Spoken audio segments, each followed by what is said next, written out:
What is up, y'all? Welcome back to my podcast, The Atlanta Audible.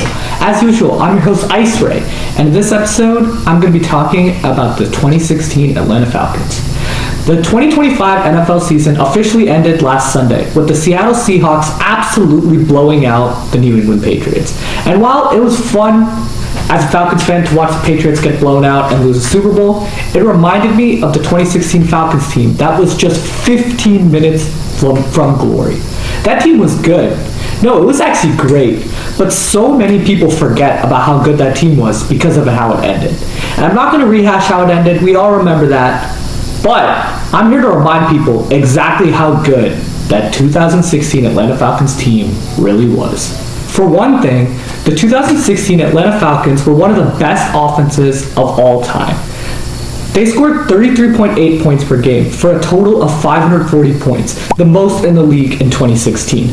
For reference, the 2016 Saints were the team who scored the second most points in the league that year, and they scored 70 fewer points than the Atlanta Falcons. Only 9 teams in NFL history have scored more than 540 points in a single season, with one of them, the 2024 Lions, needing 17 games to do so. Atlanta's 33.8 points per game in 2016 are tied for the 9th most in a single season in NFL history. In 2016, the Atlanta Falcons were second in the NFL in total yards per game with 415.8, despite being just 26th in the league in offensive plays ran. This would be a top 25 season in the NFL in terms of total yards per game. They also led the league in yards per play with 6.7. The Atlanta Falcons would also go on to lead the league in yards per attempt with an incredible 9.3, over a yard more than the second place team. This would be the 5th most yards per attempt in a single season in NFL history. The only quarterbacks to average more yards per attempt than 2016 Matt Ryan were Kurt Warner with 9.9, Chris Chandler 9.6, Ryan Tannehill 9.6, and Ken Stabler, 9.4. Matt Ryan was on one this season, and he would go on to win the franchise's first and only MVP award. He set an NFL record throwing a touchdown pass to 13 different receivers in 2016. In the corner, and on second and goal, he's going to throw the fade, and there's Jones, and good luck trying to stop that. 37. Mohamed Sanu with a touchdown. This year on the horse collar. Here is Matt Ryan with loads of time, and all alone is Taylor Gabriel for the touchdown. The receiver, Matt Ryan, wide open. Levine Toilolo, can he make it in the end zone? Touchdown Falcons. This part of the field. Devontae Freeman is in. Oh, the tight end was held, but they go up to Tammy, who's going to go in for the touchdown. 1st and 10. And here's Ryan. And Ryan is going deep. And all alone is Austin Hooper for the touchdown. Oops. To Coleman, and caught on the ricochet. Caught by Hardy. Down at the 35. And going up top, there's a receiver there. And did he keep both feet in for the touchdown? Yes, he did. Point. Here's your 6th pass, and it's good for a touchdown to the fullback. It's the 13. Swing pass for Freeman. All kinds of running room. Touchdown Atlanta. Complete Matt Ryan. Tevin Coleman in for a Falcon touchdown. There's a lot of Coleman in the open.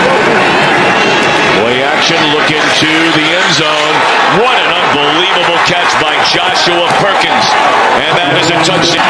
DeMarco, naturally they're going to throw it. And Ryan will throw, and that is a touchdown. Atlanta's rushing attack was lethal as well. They were 5th in the NFL in total rushing yards per game, averaging 120.5. They were 4th in the NFL in rushing touchdowns with 20. Devontae Freeman's 11 rushing touchdowns were the 6th most in the NFL.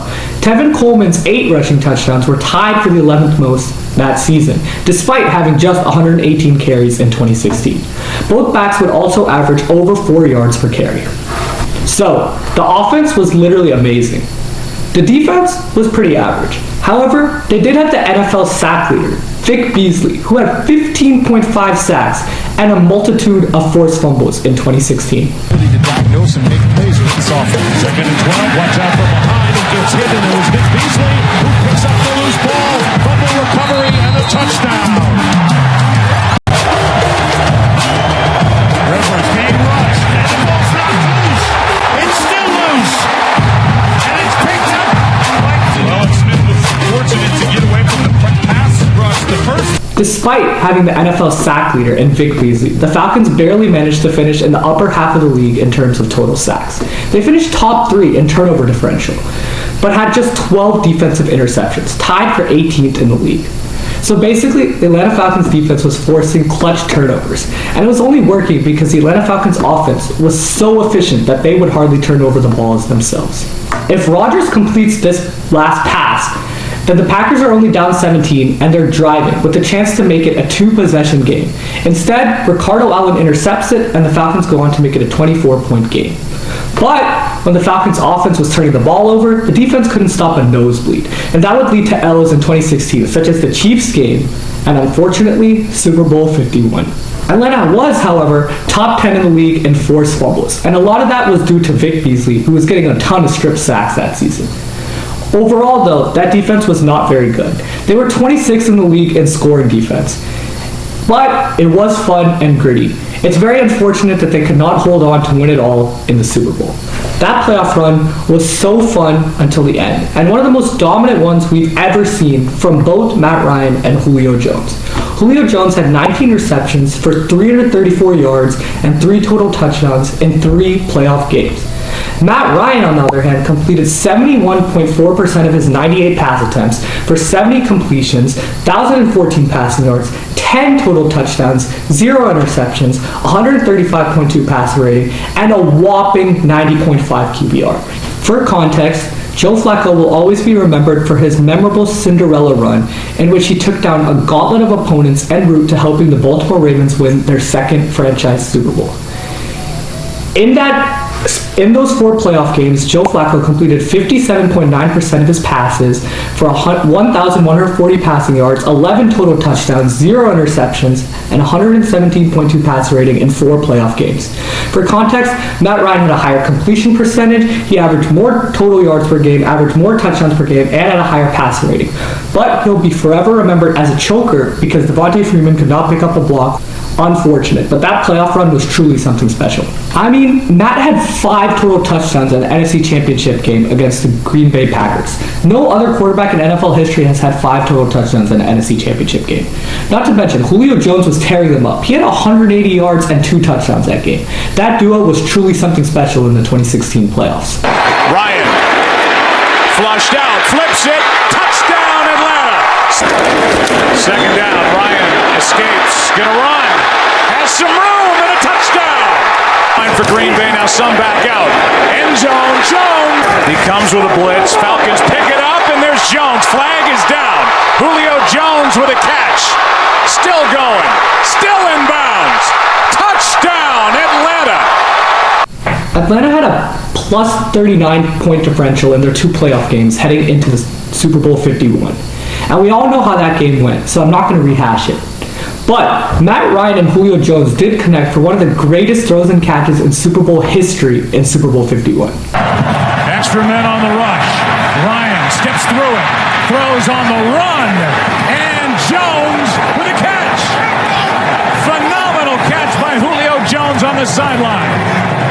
I mean, it's truly an incredible catch by Julio. But watch how Matt Ryan navigates the pocket, and then look at this ball placement. It's perfectly placed where only Julio can go and make a play on it over Eric Rowe. This would put the Atlanta Falcons on a 22-yard line, on the New England Patriots 22-yard line, with under 5 minutes to go with an 8-point lead. If they run the ball 3 times and kick the field goal, they have an 11-point lead with under 4 minutes to go. And that's pretty much impossible to lose that game. I don't know how Kyle Shanahan refused to run the ball, and somehow the Atlanta Falcons would go on to lose that game. But yeah, the 2016 Falcons were excellent, especially on the offensive side of the ball. It really is a shame that that team did not win a Super Bowl ring. That's all for today. I hope you all enjoyed. As usual, leave a like, leave a sub, and Ice Ray out.